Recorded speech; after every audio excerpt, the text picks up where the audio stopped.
रोहित शर्मा पहली बार भारतीय टीम की जर्सी पहनकर टीम इंडिया के लिए खेलने आए थे।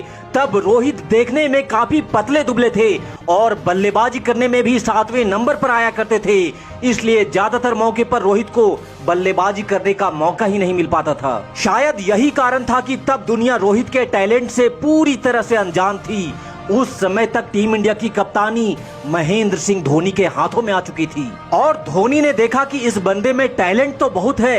यही कारण था कि शुरुआती मैचों में फ्लॉप होने के बाद भी धोनी रोहित को लगातार मौका देना चाहते थे। उसी दौर में भारतीय टीम को वेस्टइंडीज के खिलाफ 5 ओडीआई और 3 टेस्ट मैचों की सीरीज के लिए वेस्टइंडीज का दौरा करना था, जहां ओडीआई सीरीज के लिए कप्तान धोनी ने रोहित को प्लेइंग 11 का हिस्सा बनाया। सीरीज का पहला मैच वेस्टइंडीज के एंटीगा में खेला जा रहा था, जहां पहले मैच से ठीक पहले टीम इंडिया के कप्तान धोनी प्रैक्टिस के दौरान इंजर्ड हो जाते हैं और तब विकेट कीपर के तौर पर पार्थिव पटेल को मौका दिया जाता है। भारतीय टीम ने यहाँ टॉस जीता और पहले गेंदबाजी करने का फैसला किया। टीम इंडिया की बॉलिंग की शुरुआत काफी शानदार रही, जहां पहले ओवर में ही 0 के स्कोर पर ही भारत को पहली सफलता मिल जाती है। और कहते हैं ना कि जब शुरुआत शानदार हो तो अंजाम भी शानदार ही रहता है।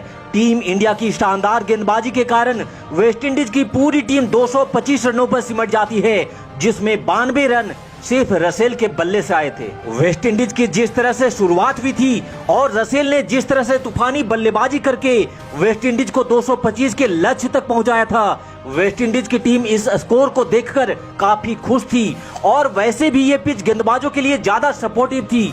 ऐसे हालात में टीम इंडिया को 226 रन बनाने का ये काम आसान बिल्कुल भी नहीं होने वाला था। जवाबी कार्रवाई में पार्थिव पटेल के साथ शिखर धवन भारतीय पारी की शुरुआत करने मैदान पर उतरे और आते ही पार्थिव पटेल ने कुछ बेहतरीन शॉट लगाकर भारत को एक अच्छी शुरुआत भी दिलाई, लेकिन दूसरी छोर पर शिखर धवन मात्र 4 रन बनाकर सैमी के हाथों में कैच दे बैठते हैं। तब नंबर 3 पर विराट कोहली को बल्लेबाजी के लिए भेजा जाता है और पहली गेंद पर ही विराट के लिए एलबीडब्ल्यू की जोरदार अपील की जाती है और विराट बिना खाता खोले ही पवेलियन वापस लौट जाते हैं। यहाँ से पार्थिव पटेल और बद्रीनाथ के बीच अब थोड़ी साझेदारी बढ़ती है।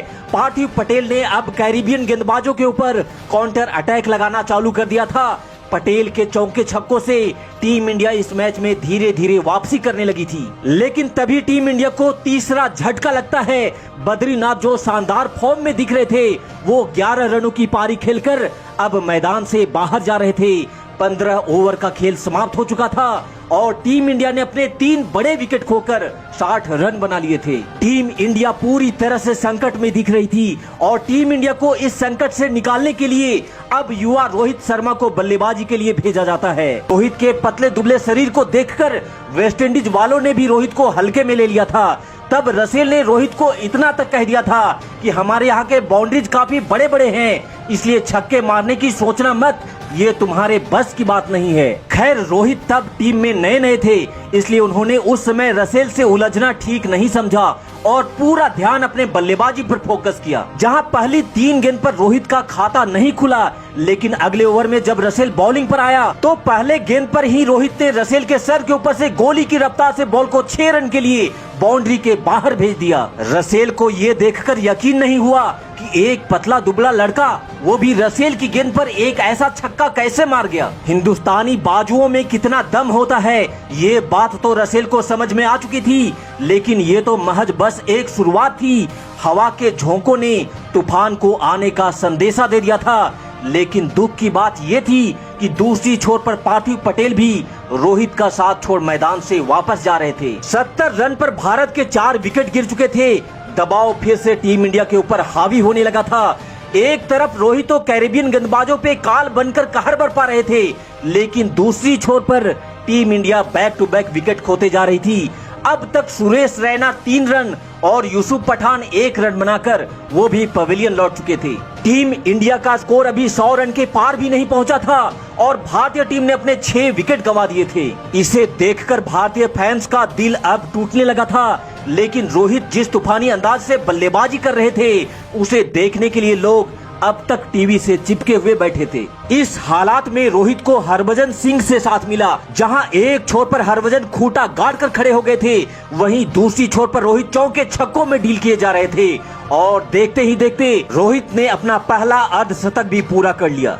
इस बीच रसेल एक बार फिर से रोहित के सामने बॉलिंग करने आया, जहां रोहित ने 2 छक्के और 1 चौका ठोक रसेल का हार्दिक स्वागत किया। यहां से रसेल का ऐसा कोई ओवर नहीं था जिसमें रोहित ने 12 या 15 रन से कम पीटा हो। रसेल के साथ साथ वेस्टइंडीज के सभी बॉलरों ने अपना पूरा दमखम लगा लिया, पर अंत तक कोई भी गेंदबाज रोहित को आउट नहीं कर पाया और रोहित ने 96 रनों की शानदार पारी खेलते हुए हारे हुए इस मैच में टीम इंडिया को जीत दिला दी। रसेल और रोहित के बीच के इस बहस का जिक्र खुद रसेल ने एक इंटरव्यू के दौरान किया था। इस वीडियो में अंत तक हमारे साथ बने रहने के लिए आपका बहुत बहुत धन्यवाद। जय हिंद, वंदे मातरम।